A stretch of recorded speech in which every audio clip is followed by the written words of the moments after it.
ఈరోజు వీడియోలోకి వచ్చి apex Ecotech limited SME IPO అనమాట. ఈ కంపెనీ గురించి అనాలిసిస్ చేసి లేటెస్ట్ గ్రే మార్కెట్ ప్రీమియం చూసి అప్లై చేయాలా లేదా అన్న దాని గురించి చూద్దాం. ఈ కంపెనీ చూసుకుంటే 2009లో స్టార్ట్ అయిందనమాట. ఎపెక్ ఎకోటెక్ లిమిటెడ్ అన్నది మెయిన్లీ వేస్ట్ వాటర్ ట్రీట్మెంట్ అనమాట. అలాగే రీసైక్లింగ్ చేస్తూ ఉంటుంది, వాటర్ ట్రీట్మెంట్ యూజ్ చేస్తూ ఉంటుంది అనమాట. రీయూజ్ సొల్యూషన్తో వెరైటీ అప్లికేషన్స్ యూజ్ చేస్తూ ఉంటారు.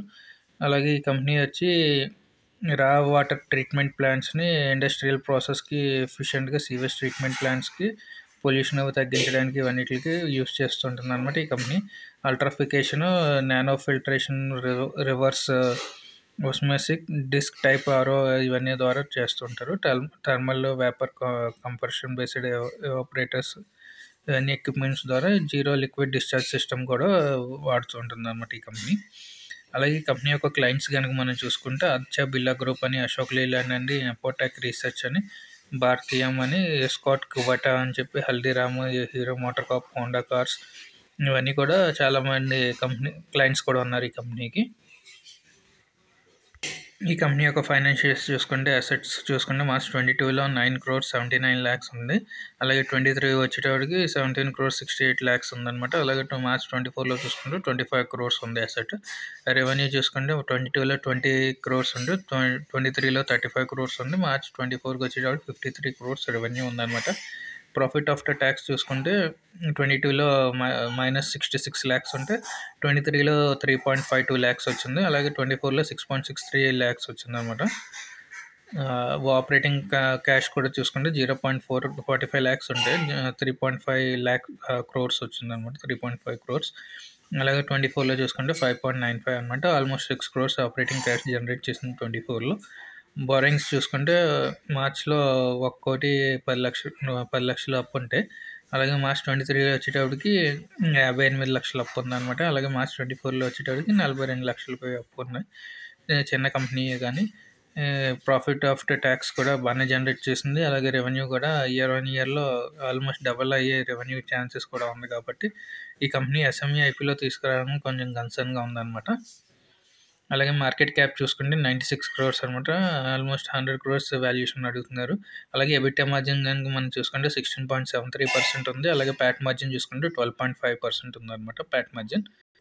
అలాగే ఈ కంపెనీ యొక్క కీ పెర్ఫార్మెన్స్ ఇండికేటర్ చూసుకుంటే ROE చూసుకుంటే 10% ఉంది, ROCE చూసుకుంటే 12% ఉందన్నమాట. డెప్త్ చూసుకుంటే 0.07 అనమాట.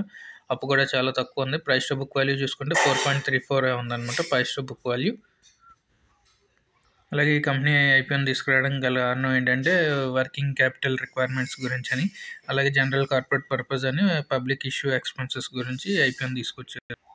చిన్న కంపెనీయే, అలాగే అప్పు కూడా చాలా తక్కువ ఉంది. కాబట్టి లోన్ ద్వారా అప్పును కూడా క్లియర్ చేసి ఉంటే ఇంకా మంచి పాజిటివ్ కన్సర్న్గా ఉండేది.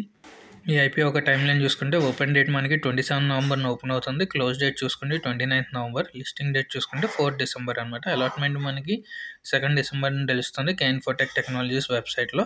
ప్రైస్ బ్యాండ్ చూసుకుంటే 71 to 73 రూపీస్ పర్ షేర్ కింద వచ్చింది అనమాట. లాట్ సైజ్ చూసుకుంటే 1600 లాట్స్ పర్ సైజ్ అనమాట. టోటల్ సైజు 25 crores అనమాట. ఫ్రెష్ ఇష్యూ మొత్తం అంతా 25 crores. ఫేస్ వాల్యూ చూసుకుంటే 10 రూపీస్ పర్ షేర్ ఉందన్నమాట. రీటైల్లో ఒక లాట్లో 1600 షేర్స్ ఉంటాయి. కాబట్టి మనకి కావాల్సిన అమౌంట్ వచ్చి 1,16,800 రూపీస్ అమౌంట్ కావాల్సి వస్తుంది అనమాట మనకి. ఓవరాల్గా చూసుకుంటే ఈ ఐపీఓలో అప్లై చేయాలా లేదా అనుకోండి, ఇది ఒక మళ్ళీ వేస్ట్ మేనేజ్మెంట్ కంపెనీ అనమాట. ఆల్రెడీ మెయిన్ బోర్డ్ ఐపీఓ ఒకటి వచ్చింది అనమాట, ఎన్విరాన్మెంటల్ అని చెప్పి. ఆ ఐపీఓ ఇప్పుడు ఆల్రెడీ లిస్ట్ అవ్వబోతుంది 22 నవంబర్ నుంచి. So already main board IPO వచ్చినప్పుడు మళ్ళీ ఎస్ఎంఈ సెగ్మెంట్లో తీసుకురావడం కూడా ఈ కంపెనీ కన్సర్న్. అలాగే చాలా కంపెనీస్ కూడా లిస్ట్ అవుతున్నాయి. కాబట్టి ఎంత త్వరగా ఈ ఐపీఓని తీసుకొచ్చి మెయిన్ ప్రాఫిట్లో లిస్టింగ్ అయిపోతే కంపెనీ కూడా కొంచెం ఉంటుందని చెప్పి భావించి తీసుకొచ్చారనమాట మెయిన్ బోర్డ్ ఐపీఓ ఎస్ఎంఈ సెగ్మెంట్లో.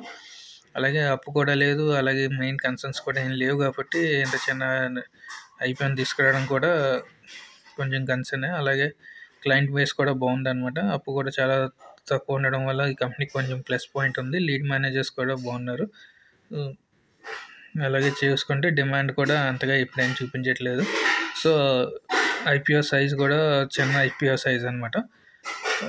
ప్రైస్ బ్యాండ్ కూడా 71-73 ఉంది కాబట్టి దాన్ని ఇంకా కొంచెం రీజనబుల్గా ₹50, ₹40 రేంజ్లో తీసుకొచ్చింటే ఇంకా బాగా క్లిక్ అయ్యే ఛాన్సెస్ ఉన్నాయి. సో మనం అప్లై చేయాలా లేదా అనుకుంటే డే 1 డే 2లో గ్రే మార్కెట్ ప్రీమియం తర్వాత సబ్స్క్రిప్షన్ చూసుకొని దాన్ని బట్టి మనకి ఒక 30-40% గ్రే మార్కెట్ ప్రీమియం ఉంటే అప్లై చేయాలనుకుంటే లిస్టింగ్ గెయిన్స్కి అప్లై చేయొచ్చు, లేదంటే అవాయిడ్ చేయొచ్చు. Thank you for watching.